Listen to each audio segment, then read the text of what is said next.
Assalamualaikum warahmatullahi wabarakatuh. Perkenalkan, nama saya Amalia Fitri dengan NIM 10156123037. Saya dari jurusan Tarbiyah dan Keguruan, Prodi Pendidikan Agama Islam. Adapun tujuan saya membuat video ini yaitu untuk memenuhi tugas ujian tengah semester saya, yaitu pada mata kuliah Sejarah Peradaban Islam, dosen pengampu Bapak Iqbal Eshum M.Hum. Nah, untuk lebih jelasnya silahkan simak video selanjutnya. Nah, teman-teman sekalian, pada video ini saya akan menjawab 5 pertanyaan yang telah diberikan. Nah, soal yang pertama yaitu jelaskan secara bahasa dan istilah serta pengertian sejarah menurut para ahli. Secara bahasa, kata sejarah dalam bahasa Indonesia berasal dari bahasa Arab yaitu syajaratun yang berarti pohon atau keturunan. Kata ini melambangkan sesuatu yang memiliki akar atau asal-usul dan berkembang dari satu cabang ke cabang lainnya. Dalam pengertian umum, sejarah sering dikaitkan dengan silsilah atau riwayat kejadian yang terjadi di masa lampau. Nah, adapun secara istilah, sejarah berarti ilmu yang mempelajari kejadian atau peristiwa masa lalu yang penting, tersusun secara kronologis dan memiliki pengaruh terhadap kehidupan manusia. Sejarah tidak hanya mencatat peristiwa, tetapi juga menganalisis sebab akibatnya serta dampaknya terhadap perkembangan manusia dan peradaban. Adapun menurut para ahli, pertama, Ibnu Khaldun. Menurut Ibnu Khaldun, sejarah adalah catatan tentang masyarakat umat manusia atau peradaban dunia, tentang perubahan-perubahan yang terjadi pada watak masyarakat tersebut. Adapun yang kedua yaitu Ruslan Abdul Ghani. Ia mengartikan sejarah sebagai ilmu yang menyelidiki dan menceritakan fakta masa lalu dari manusia sebagai makhluk sosial yang kemudian dijadikan pelajaran untuk masa kini dan masa depan. Adapun menurut Muhammad Yamin, sejarah adalah ilmu pengetahuan yang disusun atas hasil penyelidikan beberapa peristiwa yang dapat dibuktikan dengan kenyataan.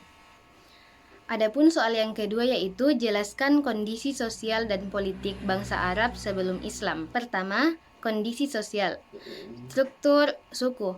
Kehidupan berpusat pada kesukuan dengan loyalitas tinggi pada suku masyarakat masing-masing. Yang kedua, ketidakadilan sosial. Ketimpangan antara bangsawan, orang miskin, dan budak sangat mencolok pada masa itu. Yang ketiga, ada posisi perempuan. Perempuan pada masa itu dipandang rendah, bahkan bayi perempuan sering dibunuh karena dianggap aib.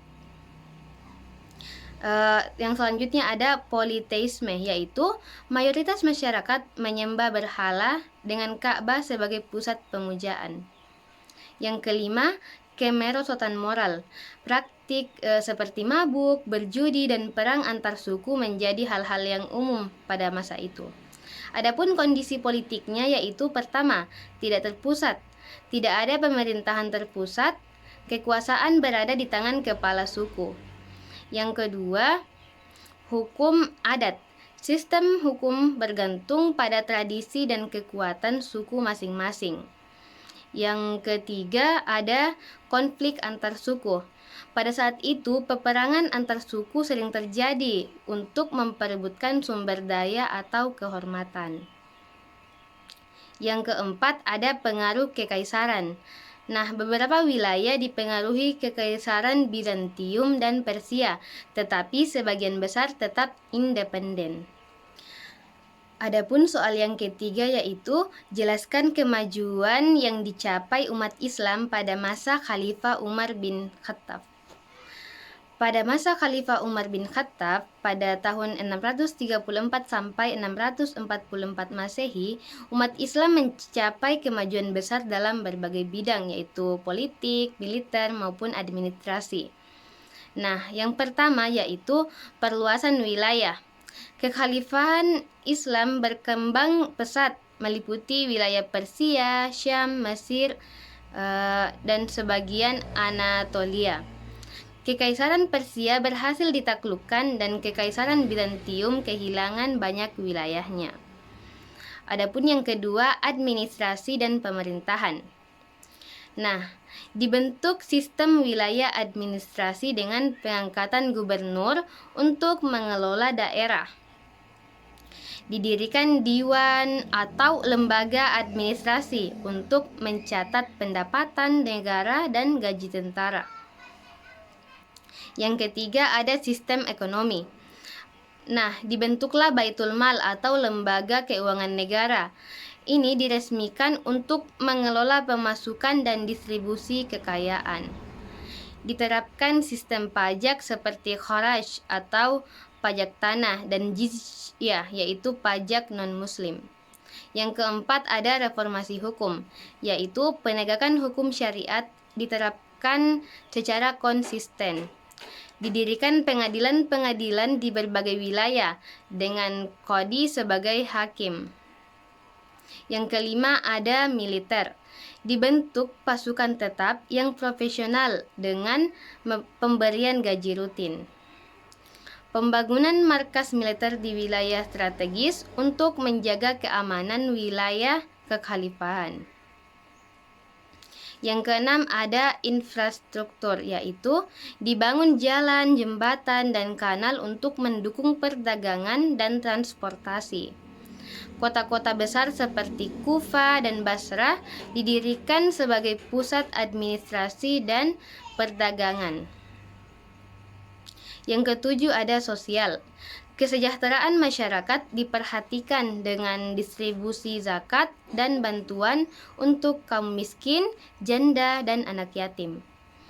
Hak-hak non-muslim yang hidup di bawah pemerintahan Islam dijamin pada saat itu. Adapun pertanyaan yang keempat yaitu jelaskan latar belakang terjadinya Perang Siffin. Perang Siffin terjadi akibat konflik politik dan perselisihan kekuasaan antara Khalifah Ali bin Abi Thalib dan Muawiyah bin Abu Sufyan. Adapun latar belakang utamanya yaitu pertama, pembunuhan Khalifah Utsman bin Affan. Khalifah Utsman bin Affan dibunuh oleh pemberontak dan situasi ini menimbulkan perpecahan di kalangan umat Islam. Muawiyah yang merupakan kerabat Utsman menuntut agar para pembunuh Utsman segera dihukum. Adapun yang kedua yaitu perselisihan politik. Khalifah Ali telah diangkat secara sah, tetapi Muawiyah menolak membaiat sebelum pelaku pembunuhan Utsman dihukum. Ali berpendapat bahwa penyelesaian masalah ini memerlukan stabilitas terlebih dahulu. Adapun yang ketiga yaitu ketegangan antara kubu Ali dan Muawiyah.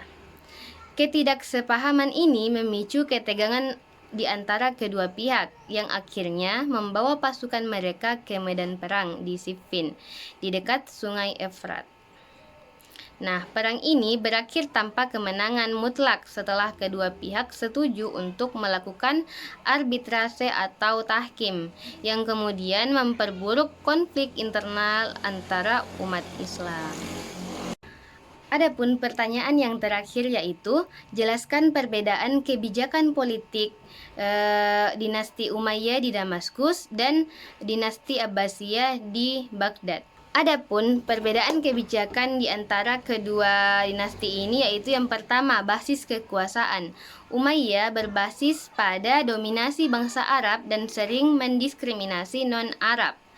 Nah, adapun Abbasiyah lebih inklusif, yaitu melibatkan non-Arab seperti Persia dan Turki dalam pemerintahan. Yang kedua, fokus pemerintahan. Nah, pada dinasti Umayyah fokus pada ekspansi wilayah kekhalifahan, sedangkan Abbasiyah fokus pada pengembangan ilmu pengetahuan, budaya, dan administrasi internal. Adapun yang ketiga yaitu ibu kota. Umayyah berpusat di Damaskus, dekat dengan tradisi Romawi, yaitu Bizantium.